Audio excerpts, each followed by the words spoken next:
Muchas gracias, Andy, por la presentación. Muchas gracias a los organizadores de esta sesión.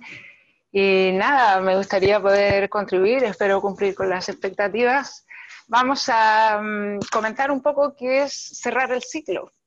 Aquí tenemos una serie de contenidos que básicamente nos tienen que ayudar a pensar cómo cerrar el ciclo desde un nivel macro, micro y meso. ¿Dónde nos situamos nosotros? ¿De qué manera podemos progresar? ¿Cuáles son los conceptos principales? Y para esto tenemos que necesariamente analizar o retomar aquel concepto que se viene tratando hace muchos años de desarrollo sostenible. Allí, si pasa la diapositiva siguiente. Vale, aquí en la parte superior de la pantalla, en la esquina superior izquierda, vemos los tres pilares de la sostenibilidad. Muchas veces yo pregunto a mis interlocutores y a algunos alumnos, ¿qué es la sostenibilidad? La respuesta frecuente es algo así como que es respetuoso con el medio ambiente, pero va mucho más allá de eso. Es cómo encontrar el equilibrio, o cómo tender, cómo perseguir una relación relativamente equilibrada entre el desarrollo económico, ambiental y social. Es decir, no tenemos que renunciar necesariamente a un bienestar económico. Eso es cuestionable, depende de la educación, depende de la política, depende de muchos factores. Pero para alcanzar ese desarrollo económico tenemos que ser respetuosos con el medio ambiente. Tenemos que ver de qué manera podemos seguir extrayendo los recursos naturales, podemos seguir beneficiándonos de ese hermoso paisaje, de ese hermoso entorno que tenemos, permitiéndole al planeta, por supuesto, regenerarse. Los recursos, ya lo sabemos, son limitados, son finitos. Entonces, ¿qué podemos hacer? ¿Generar una barbaridad de residuos? ¿Qué podemos hacer con esos residuos? ¿Podemos conseguir que esos residuos generen, por su parte, un beneficio económico? ¿Somos capaces de que la gente que nos rodea, que los distintos implicados en los proyectos, en los sistemas, se involucren con esa gestión? ¿Cuál es la dimensión social de todo esto? De estos tres pilares no solo es la sociedad, sino que son todas aquellas personas que componen esos grupos de interés, esos grupos de stakeholders que están involucrados.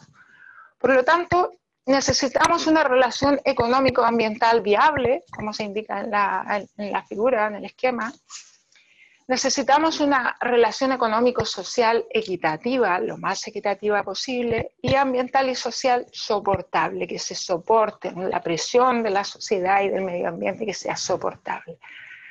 Como imagen central de esta diapositiva podemos ver un pequeño esquemita que muestra las relaciones que se establecen entre las distintas partes implicadas en esta consecución, en esta persecución de la sostenibilidad.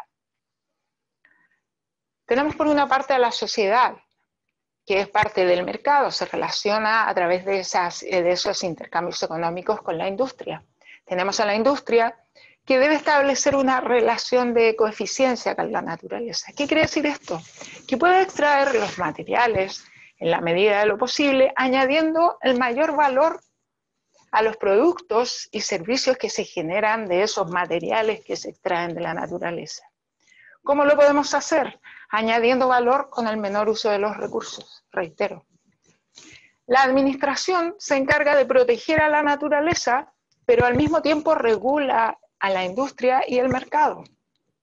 Y la sociedad se relaciona directamente con la naturaleza a través del disfrute del entorno. ¿Qué procura a su vez la administración para la sociedad? El bienestar común. En función de los distintos enfoques, de los distintos intereses de todos los sectores, si trabajamos en conjunto, si trabajamos unidos, si nos mueven más o menos los mismos intereses, podemos de alguna manera alcanzar directamente algunos de los objetivos del desarrollo sostenible. Indirectamente, probablemente abarquemos muchos más objetivos, pero en particular, en los últimos años me he centrado en producción y consumo sostenible. Angie, la siguiente.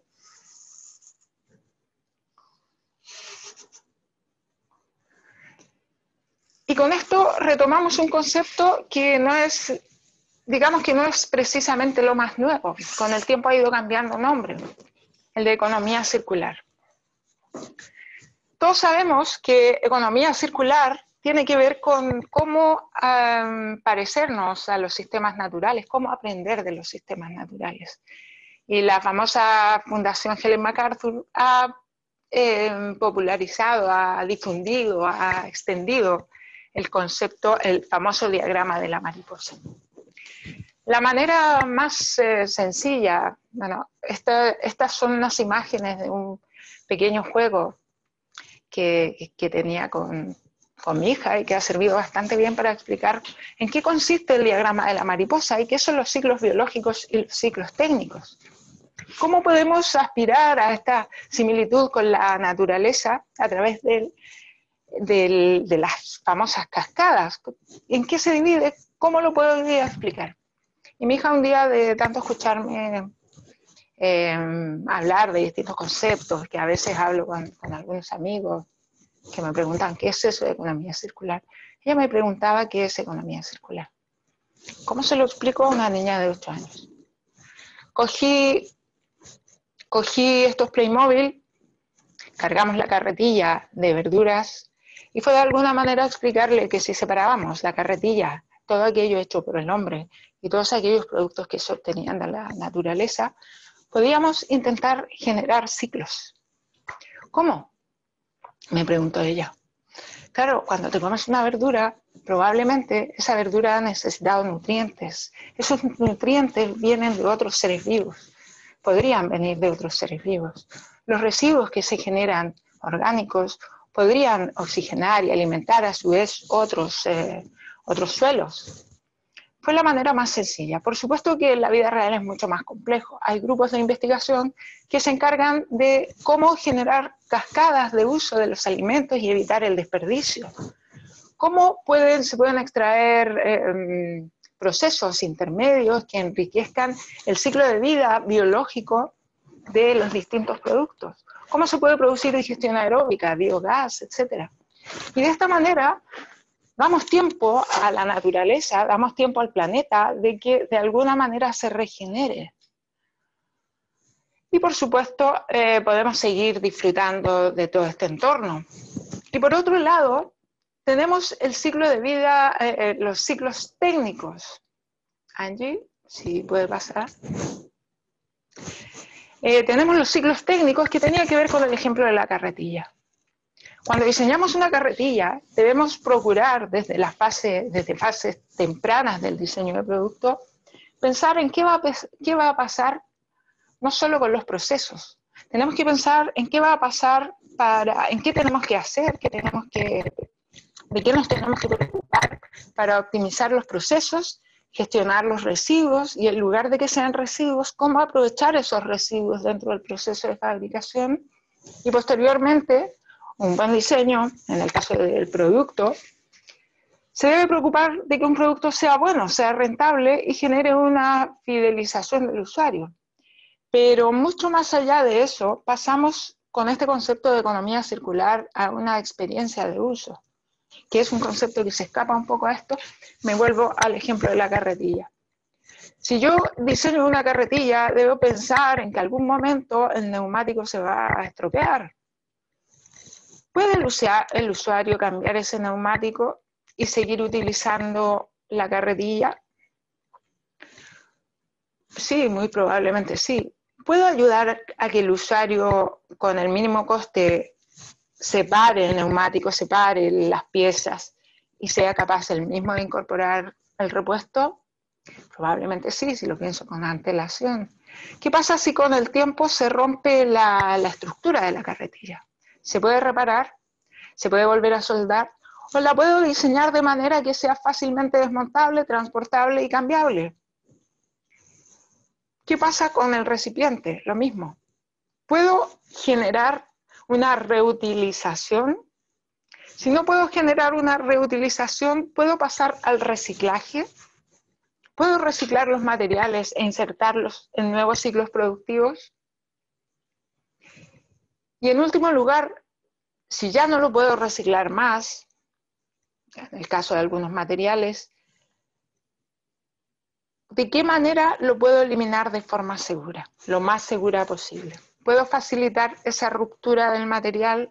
¿Puedo facilitar o integrarlo a nuevos procesos complementarios, no con el mismo uso de ese material? En definitiva, se trata de, en primer lugar, crear una conciencia en el usuario del uso del producto y de la extensión de vida del producto. Si el consumidor es capaz de percibirlo, va a exigir de alguna manera a las empresas. Y las empresas deben preocuparse, a su vez, de generar un servicio. Hay distintos enfoques de propuestas de servicio. Podemos proporcionar un producto con un servicio asociado. Podemos proporcionar solo un servicio donde el producto sea complementario y puede estar variando en el tiempo, etc. Aquí de lo que se trata es, en primer lugar, de tener en cuenta las 3 R's. Con el concepto de economía circular se ha llegado a 7 R's. Y la primera, la que más me gusta, es repensar. Tenemos que repensar qué es lo que estamos ofreciendo. ¿Cómo añadimos valor a esos productos? Probablemente no se trate solamente de vender el producto. Se trata de hacer más con menos. Podemos compartir los productos. Ahora con el COVID es complicado, pero en el caso de los productos hay muchos ejemplos exitosos a nivel mundial. Algunos de ellos la bicicleta, los coches compartidos, los pisos compartidos, etc. Podemos mantener el producto por más tiempo. Podemos reutilizar el producto con el mismo fin. Podemos renovar el producto y finalmente lo podemos reciclar. Sabemos que los recursos son finitos, pero se requiere, desde el punto de vista, por ejemplo, de la ingeniería industrial. Me dicen que hay algún problema de sonido. Aquí en principio lo tengo todo bien. Voy a intentar no moverme.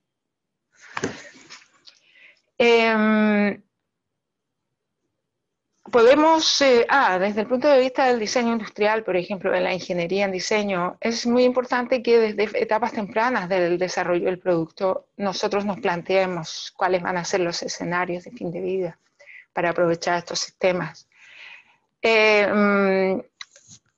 Cómo distintas disciplinas se preocupan de que los procesos generen la menor cantidad de residuos, y aquellos que sean considerados residuos, cómo los podemos integrar en nuevos ciclos de vida.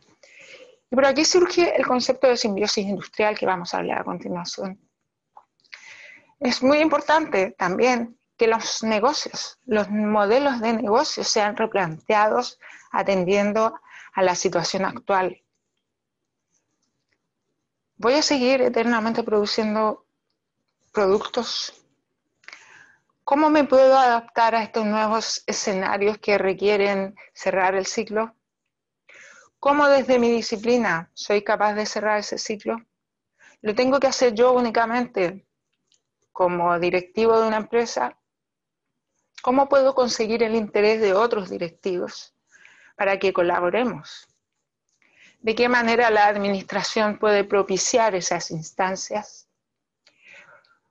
Sobre esto hay muchos casos a nivel, sobre todo en Europa del Norte, que son los países, los noruegos, los suecos. Son los que tienen más experiencia en estos temas, lo vienen trabajando hace muchos años. Y ellos han demostrado que si bien el impulso de arriba a abajo es muy interesante, es muy importante que los distintos stakeholders, los distintos directivos de las empresas vean el beneficio económico. Si no ven el beneficio económico, es muy difícil impulsar todo esto. Y para ver el beneficio económico tenemos que medir. Tenemos que medir cuáles son los beneficios que se podrían obtener a nivel reduciendo el impacto ambiental. ¿Qué tal si reducimos las emisiones de CO2? No voy a tener que pagar la compensación de emisiones, no voy a tener que pagar tasas extras, al contrario, voy a generar un nuevo modelo de negocio. ¿Qué tal si los residuos, en vez de pagar una tasa de residuos, lo que hago es intentar canalizar esos excedentes o esa energía residual de manera que alguna empresa que está cercana a mí de la manera más eficiente posible pueda aprovechar esos residuos? También les voy a contar, pues, el caso en el que hemos estado trabajando, tiene mucho más de 2 años, desde que lo vamos preparando, desde que lo vamos consiguiendo, desde que nos cuentan la idea y vemos de qué manera podemos aportar, y que en la actualidad estoy trabajando muy de cerca en cómo medir el impacto económico y ambiental para ver cuál es el proyecto más viable, porque desde el punto de vista de la experiencia pueden venir todos los directivos del sector portuario y decir, este proyecto se hace sí o sí. Bien, pueden invertir bastante dinero, pueden obtener muchos beneficios económicos, pero desde el punto de vista ambiental no obtienen los resultados que están previstos a nivel de normativa, a nivel de legislación o a nivel de impacto en la sociedad. Eso va a repercutir positiva o negativamente en el entorno cercano. No es lo mismo plantearse este tipo de proyectos en una ciudad portuaria como es Valencia, en un puerto, en el puerto de Valencia, que no trabaja exactamente vinculada con la ciudad de Valencia. Con esto no quiero decir que sean entidades completamente distintas, no, trabajan juntos, pero el tema no es precisamente una ciudad portuaria como el puerto de Gotemburgo, por ejemplo, no se plantean las políticas de la misma manera. Entonces, es muy importante que para cerrar todos estos ciclos, sean biológicos y técnicos, que me centro más en los técnicos, midamos cuál va a ser el impacto, midamos cuáles van a ser los beneficios. Los beneficios desde el punto de vista de la sostenibilidad económico, ambiental y social. No podemos ver solo 2 de ellos. Por supuesto que no vamos a alcanzar un equilibrio absoluto entre las 3 dimensiones, pero sí que vamos a intentarlo. A través de la medición y de la proyección, de la visualización de los escenarios que estamos persiguiendo, podemos hacer una planificación corto, mediano, largo plazo que nos permita encaminar todo esto. La siguiente, Angie.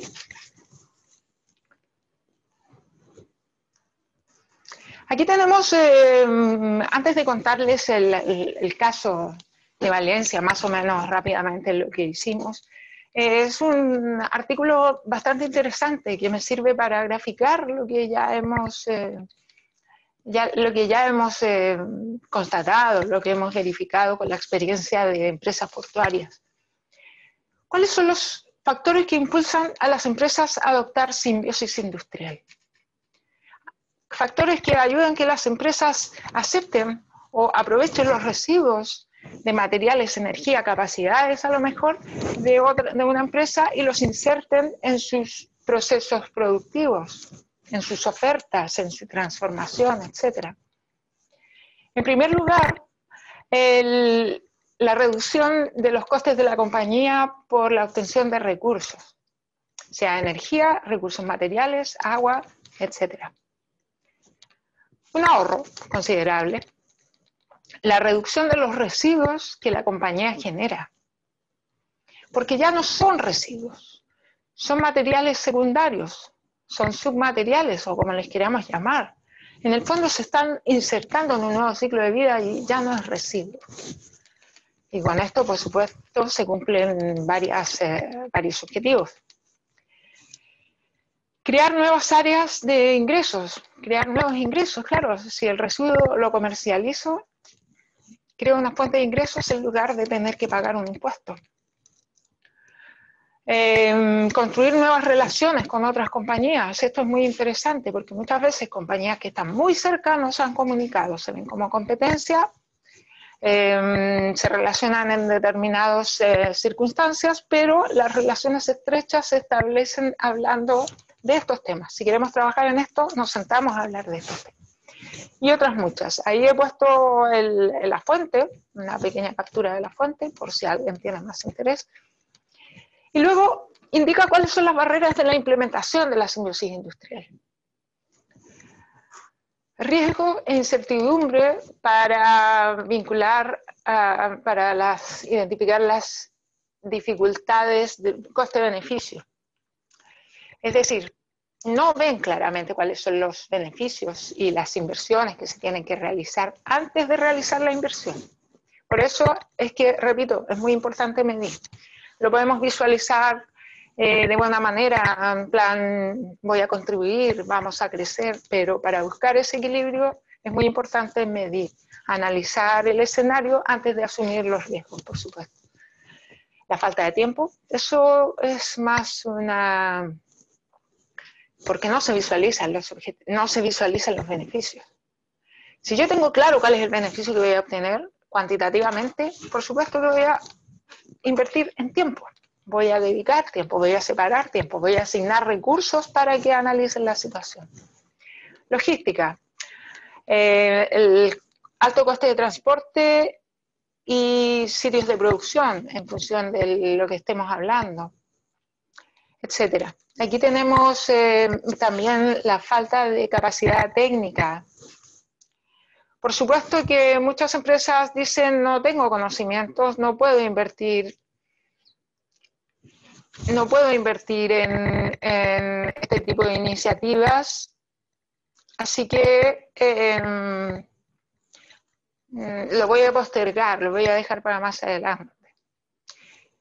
En este es el caso donde creo humildemente que pueden contribuir institutos, instituciones universitarias, que a través de buscar distintos recursos disponibles para grupos de investigación, para centros de investigación, se puede desarrollar un doble beneficio. Por una parte, los resultados obtenidos de los estudios pueden ser utilizados por las empresas y las comunidades, y por otra parte, las publicaciones, los elementos que interesan en los grupos de investigación, contribuyen al crecimiento, a la generación de conocimiento. Eso ya depende de cada sector, por supuesto. Angie, ¿puede activar la siguiente? Y la siguiente, que tiene el título. Luego, finalmente, a este grupo de empresarios que le hicieron esta encuesta sobre simbiosis industrial, les preguntaban cuáles eran si ellos creían que existían impactos económicos, sociales y ambientales de la simbiosis industrial. En verde tenemos los que dijeron que sí, en rojo los que no, y en gris los que no saben. El porcentaje de los síes es bastante similar a los no saben. Eso demuestra una falta de conocimiento en muchas de las preguntas. ¿Cree que existe un impacto económico, social y ambiental en el intercambio de recursos? La gran mayoría contesta que sí. En reducción de emisiones de CO2, 55%. En el número de creación de empleo, el 50%, etc. Es decir, muchos, no quiero decir la gran mayoría, cuando tienen la información necesaria, puede visualizar los beneficios y de esta manera se va a comprometer más o menos con los proyectos de simbiosis industrial que en definitiva tienen los conceptos de economía circular. La siguiente diapositiva, por favor. Este es el caso emblemático de Kalundborg. Muy probablemente alguno de ustedes lo conozca.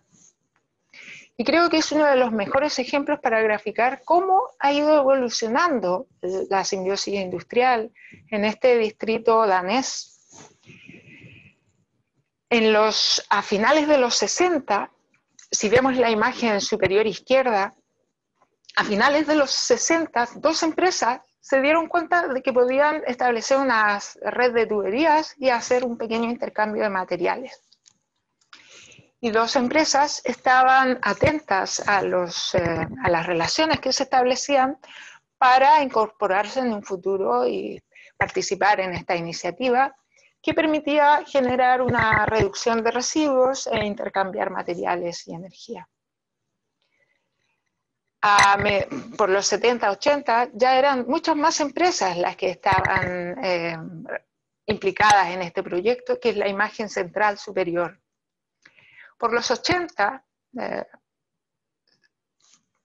60, 70, 80, la de la esquina superior derecha, eran muchas más empresas.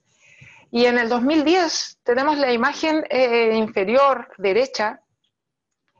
Es un grupo de empresas que podemos ver con los intercambios de energía, agua y materiales en la pantalla principal, donde distintas empresas químicas y cementeras, si no me equivoco, hacen una serie de intercambios de energía, agua y materiales que por supuesto generan grandes beneficios. Este sistema, este parque industrial, este ecoparque industrial, perdón, tiene una serie de ventajas e inconvenientes. Entre las ventajas es la reducción de los residuos y los intercambios y el ahorro y todos los beneficios que hemos comentado en el artículo anterior. Y el inconveniente es que si una empresa falla, puede romper la cadena que existe, que hay entre las distintas empresas. Pero ¿cuál es la lección de este ecoparque industrial? La lección es que, por iniciativa privada, ellos se agruparon desde abajo, se dieron cuenta de que podían, de que era muy factible, que era muy viable y que generaba muchos beneficios económicos la implementación de esta iniciativa. Y a nivel de administración, aportaron el impulso necesario para que esta iniciativa se llevara a cabo. Pero la identificación surgió tanto de abajo como de arriba. La fusión, el interés era mutuo. Y posteriormente, en muchos sitios del mundo, hay intentos de ecoparques, intentos de parques industriales que aplican este concepto de simbiosis industrial. Muchos de ellos no han prosperado porque han sido iniciativas, inyección de dinero, de grandes cantidades de recursos y de empresas que se han generado a partir de este concepto, pero sin estar consolidadas de abajo arriba, sin medir completamente todos los beneficios, sin visualizar el escenario futuro y cómo conseguir que no se rompa la cadena. Es un caso bastante interesante que los invito a revisar. Es un concepto de similitud con la naturaleza que refleja bastante bien todos estos conceptos que estamos comentando. La siguiente diapositiva, Angie, por favor. Aquí tenemos unos pequeños ejemplos muy rápidos que quiero comentar. El primero de las alfombras, de las moquetas. Es un ejemplo que está en la misma que promociona Helen MacArthur, de hecho, y que explica un poco el concepto de una empresa que habitualmente fabricaba las alfombras se usaban y finalmente se transformaban en residuos. ¿Cómo esta empresa cerró el ciclo? Claro, estamos hablando de un sistema productivo cerrado. Ojo, tenemos que concebir, tenemos que entender que la economía circular se puede desarrollar a través de 3 niveles. Nivel macro, meso y micro. ¿Cuál es el nivel macro? El nivel macro es aquel que se desarrolla en grandes regiones. Cuando uno más o un polígono industrial y distintas empresas se ven involucradas en este intercambio de flujos, de inputs y outputs. Y al mismo tiempo se implica la administración y se implican los ciudadanos, participan todos. Estamos hablando de nivel macro. A nivel meso, nos referimos a parques ecoindustriales, a empresas que están geográficamente localizadas en un entorno cercano que pueden aprovechar los distintos recursos. Y a nivel micro, estamos hablando de procesos de producción y productos, diseño de productos. Cómo dentro de mi empresa yo puedo gestionar los residuos de manera que sean cíclicos, aprovechados cíclicamente. Aquí estamos hablando del caso de las alfombras, estamos hablando de economía circular a un nivel micro, donde se replantea el modelo de negocios.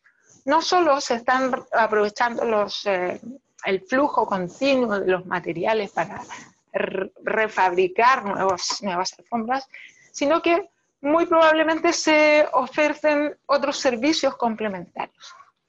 En el sector del mobiliario y del turismo, también se plantean una serie de estrategias que más bien yo diría que son buenas prácticas para encaminar a las empresas hacia la economía circular. En el sector del turismo, sobre todo se centra en la logística, en las estrategias, en los distintos modelos de negocio para optimizar la logística de los pasajeros, del transporte, de los distintos viajes, complementar los distintos servicios que se ofrecen en ese sector. Y en la imagen inferior derecha es un colega que es el director de investigación de un instituto del colchón, y ellos se plantearon cómo reutilizar los residuos voluminosos que generan el colchón cuando lo dejamos de usar. Un colchón puede durar entre 8 y 15 años, o más si queremos, pero generan un problema bastante importante cuando se transforman en un residuo, ¿viste? Por el tamaño que tenemos. Él indicaba que con la cantidad de residuos de la Comunidad Valenciana se podía montar una montaña tremenda. Los datos eran impresionantes, no los he contrastado, así que no los doy claramente. Pero claro, se dieron cuenta ahora mismo que la gestión, reinsertar o reciclar el colchón requiere una inversión bastante alta. Entonces se están cuestionando de cuál es el valor que tiene que pagar el usuario. Porque muchas veces la materia prima puede llegar a ser más barata, menos costosa que el reciclar ese material.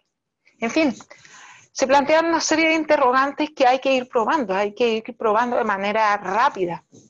No necesariamente hay que hacer tantos estudios, hay que plantearse, hay que repensar todo desde el modelo de negocios hasta la producción. En este caso han comenzado de abajo a arriba a ver la viabilidad y luego están transformando el modelo de negocio. Los resultados han sido bastante interesantes para esta empresa valenciana. Y abajo tenemos un modelo de 8 tipos de sistemas de productos servicios, desde ofertar el producto puro hasta ofertar el servicio puro. ¿Cuáles son las etapas intermedias que nosotros podemos utilizar para repensar esta circularidad a nivel micro? ¿Lo orientamos al producto, lo orientamos al uso o lo orientamos al resultado del modelo de negocio? Si lo orientamos al uso, el usuario no necesita un producto en propiedad. Si lo orientamos al resultado, no necesita casi ni el mantenimiento. Pagamos por la actividad, por el funcionamiento de ese servicio que se oferta. Angie, si puede pasar a la diapositiva siguiente. Y este es el caso que quería presentarles, que me emociona bastante. Hace algún tiempo nos ofrecieron trabajar en cómo implementar la economía circular en la Comunidad Valenciana. Se identificaron distintos sectores muy similares, por ejemplo, el sector de la cerámica. Y con algunos colegas que tenían acceso al sector portuario se plantearon, ¿y por qué no intentamos algo nuevo con el sector del puerto? ¿Qué diferencia tiene el sector de la cerámica con el sector portuario? Que reunir a las empresas de un mismo sector puede provocar las mismas necesidades de entradas de materiales y de salidas de materiales. Puede haber un pequeño choque que a lo mejor tenemos que intercambiar con otros sistemas. Vale, probemos lo que hay en el puerto. En el puerto, por supuesto, hay distintos tipos de empresas que se encargan de los barcos, de la limpieza de los barcos, de la logística, de la depuración de lodos, etcétera, etcétera, etcétera. ¿Conseguimos reunir a 18 empresas? Sí, 18 empresas.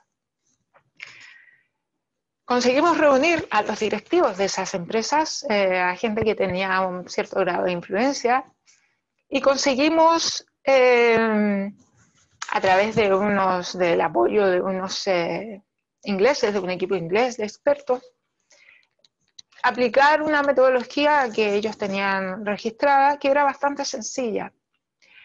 Consiste básicamente en preguntar qué es lo que tienen, centrados en el tema de economía circular, cuáles son los recursos que ellos disponen, que tienen, que les sobra de alguna manera o que les genera un cierto problema.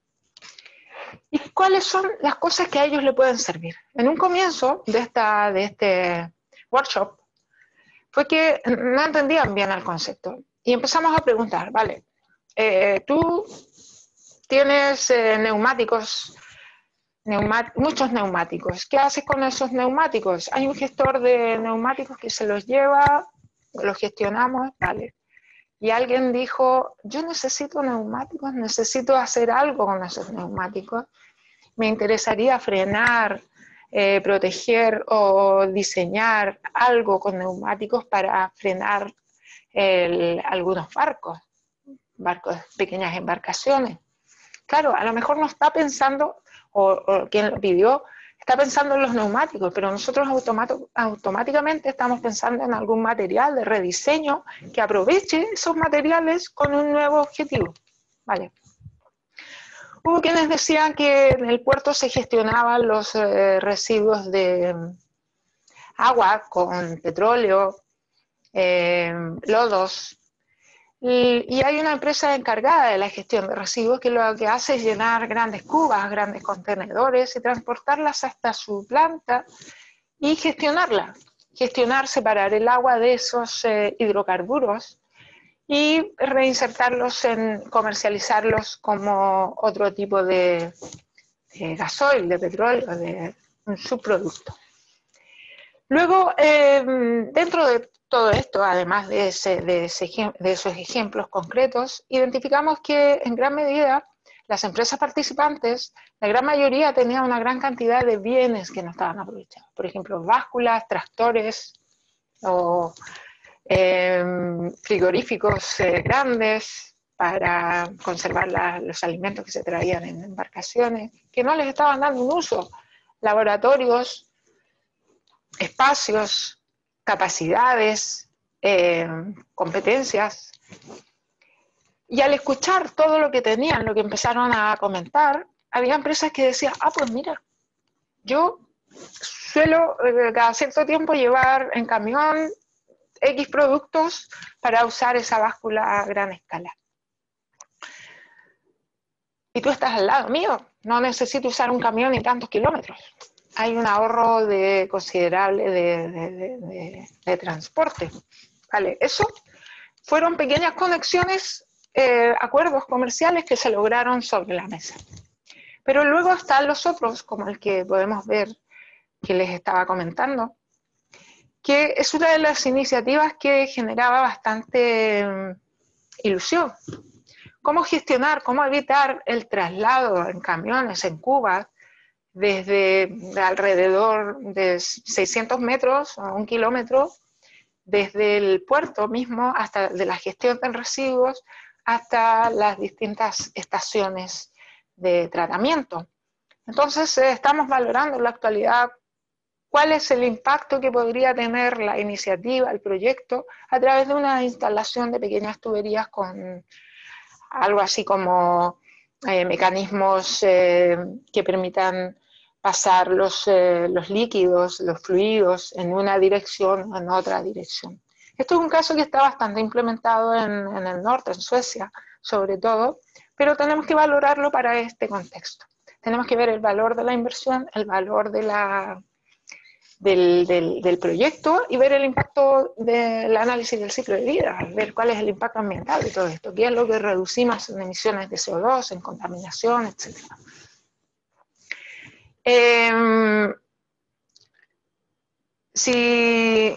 Y además de esto, claro, de todos los matching que se produjeron, de todas las coincidencias, hay muchas otras que nosotros no prestamos atención o que no se desarrollaron en profundidad. ¿Cuál es la segunda etapa? La primera etapa fue bastante exitosa porque ellos se conocieron, vieron qué era lo que tenían y vieron cómo podían contribuir a este concepto de economía circular. Luego, la segunda etapa es, estamos en contacto con algunos de los que creemos que podemos elaborar algunas evaluación de proyectos.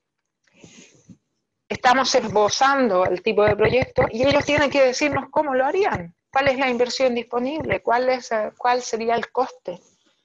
Y a partir de eso vamos a hacer una valoración de un análisis envolvente de datos y por otro lado el análisis del ciclo de vida, definiendo la unidad funcional y la comparación de los escenarios para generar la mejor alternativa.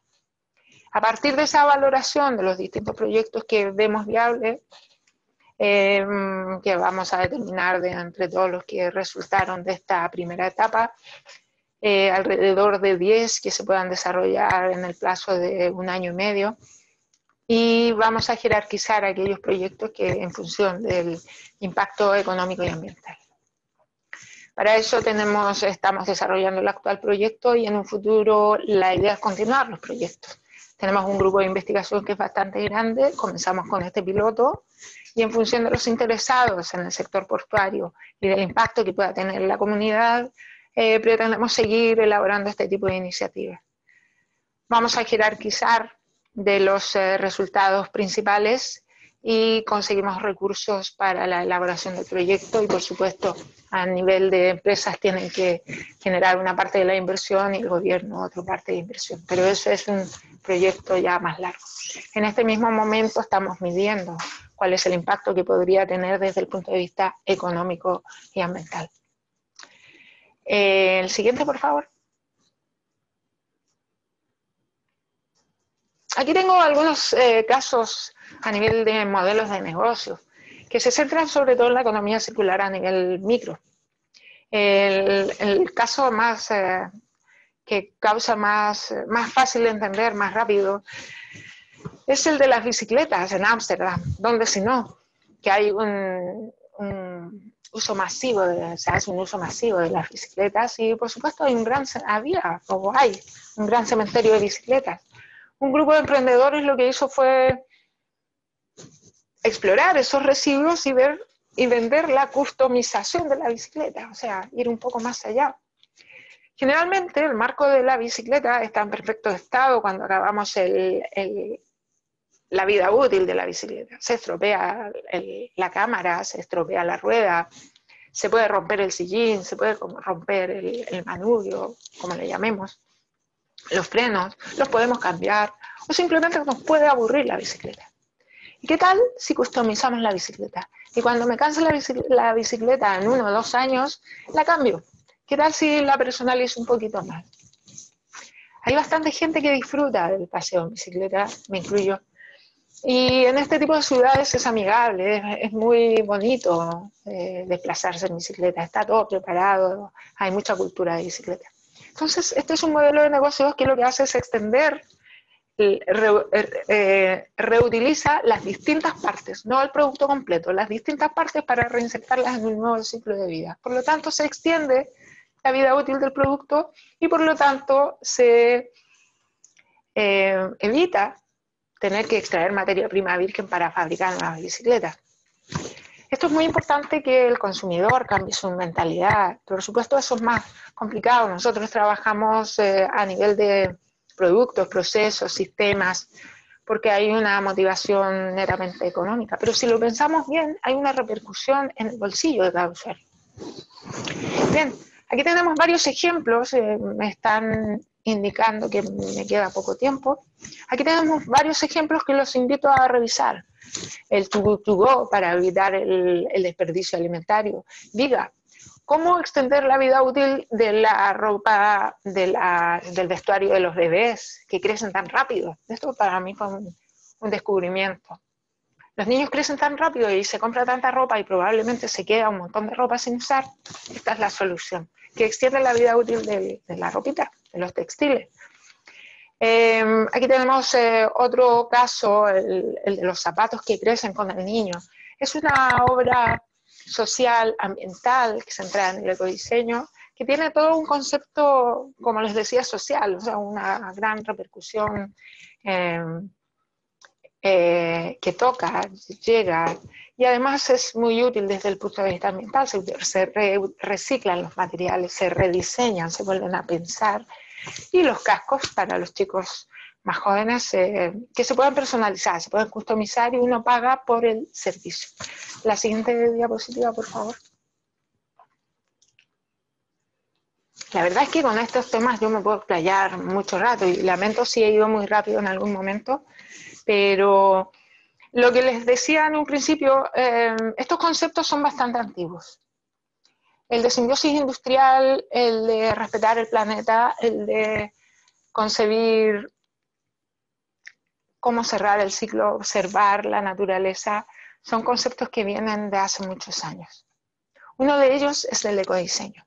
En el 97, en una tesis doctoral, Breset y Van Hemel, el tutor y el alumno, observaron la implementación del ecodiseño en las empresas. Además de observar los beneficios, inconvenientes, las barreras, etcétera, etcétera, se dieron cuenta cuáles eran las principales estrategias para implementar el ecodiseño. Entonces, a los distintos procesos de diseño de producto, de concepción, de desarrollo, estoy hablando de diseño como el proyecto de concebir un producto, a las distintas etapas del proceso de diseño. En las etapas tempranas nosotros teníamos que pensar en algunas de estas 8 estrategias. Si pensábamos en estas 8 estrategias, íbamos a concebir productos más respetuosos con el medio ambiente. Ahora nos estamos centrando en la reducción del uso de materiales, en la optimización de técnicas de producción y en el fin de vida. Casi todas estas estrategias están interrelacionadas y tienden a cerrar el ciclo de vida. Muchas veces a mis alumnos les digo, tenemos que diseñar para la reparabilidad. Un buen producto, como decían muchos expertos en este tema, es aquel que dura en el tiempo. Yo recuerdo que mi mamá siempre dice, no es como los productos de antes que duraban toda la vida. Claro, ella tiene una plancha del año de la Polka. Yo he cambiado mi plancha como 3 veces. Y me preocupo de que sea buena. Pero está pensado para la obsolescencia. Todas las leyes, todas las normativas están tendiendo a romper esa obsolescencia, a preocuparnos realmente por nuestra actuación. Y una vez que nosotros lo hemos conseguido a nivel macro, meso, micro, ¿cómo lo comunicamos? Lo comunicamos a través de distintos medios. Si vemos la última diapositiva, Angie, por favor. Aquí tenemos unos ejemplos de algunos alumnos que, por ejemplo, hicieron un desmontaje, un análisis exhaustivo de un secador de pelo, procesaron, concibieron más o menos el esquema de las entradas y salidas del ciclo de vida, para llegar a un resultado final que vemos en la diapositiva siguiente. A través de la medición con CIMAPRO, análisis de impacto de las distintas etapas del ciclo de vida, ellos llegaron a un resultado, como ven en la esquina inferior derecha. A través de la redistribución de las distintas partes en el secador de pelo se reduce tremendamente la cantidad de material. Y por supuesto fue concebido de manera que fuese de fácil reparabilidad y que fuera fácil de desmontar para una vez llegara a su ciclo de vida. El diseño tiene que ser intuitivo y las distintas iniciativas las podemos comunicar a través de distintos tipos de etiquetados y certificaciones que generalmente están enfocadas, que podemos ver en la siguiente diapositiva, que es la última. Esta sería la última. Sí, esta. Clic. Aquí tenemos, no es la última, la siguiente es la última.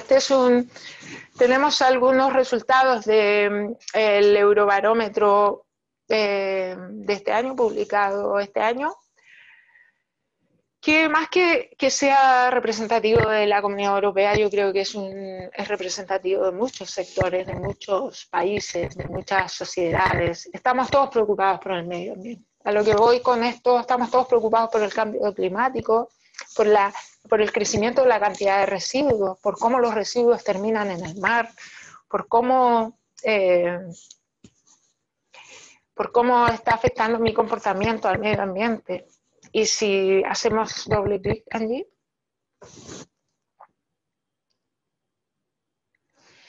tenemos una serie de gráficas que demuestran la urgencia por parte del consumidor. Y hacia ellos vamos a comunicar a través de distintos sistemas de etiquetado.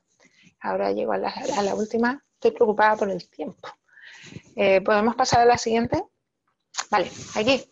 Tenemos distintos sistemas de certificación, pero ¿qué ha pasado en los últimos años? Cuando comencé con mi investigación doctoral me preocupaba desde la comunicación y me di cuenta prontamente que había un exceso de información. Como en todo, estamos bombardeados por todas partes. En función del tipo de usuario, nosotros tenemos que comunicar. En tercer, aquí, entre las imágenes que tenemos, en primer lugar podemos ver las ecoetiquetas tipo 1, donde está la flor europea, el ángel azul, el cisne nórdico, la ecoetiqueta catalana. Se tratan básicamente el primer bloque de etiquetas en etiquetas tipo 1, que lo que hacen es cumplirse una serie de parámetros técnicos y se concede la ecoetiqueta.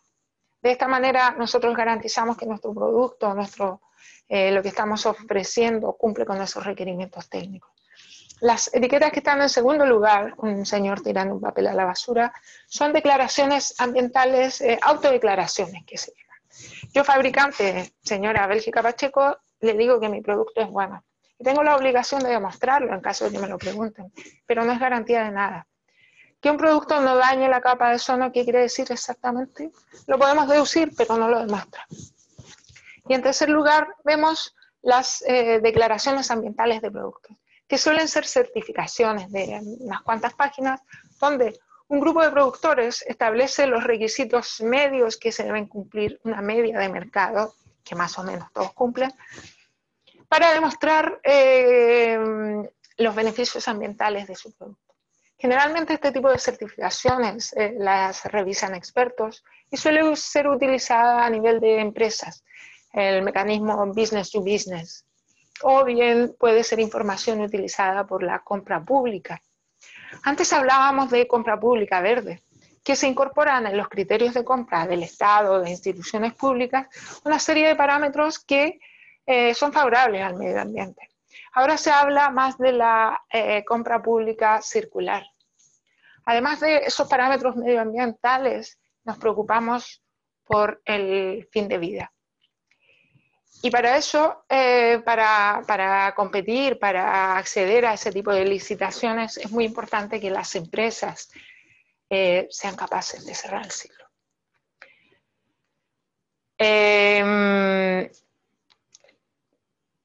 Sin más dilación, espero que hayamos reflexionado en cómo a través de los distintos niveles podemos intentar cerrar el ciclo. No es fácil, pero creo que mi recomendación es que antes de hacer nada tenemos que visualizar los beneficios. Y para eso hay que medir. Medimos, visualizamos, trazamos un plan y actuamos. Es a largo plazo, como todo. Necesitamos la implicación de los distintos stakeholders, una implicación de abajo arriba y de arriba abajo, es muy importante. Y muchas gracias por su atención, muchas gracias por el tiempo. Quedo a su disposición.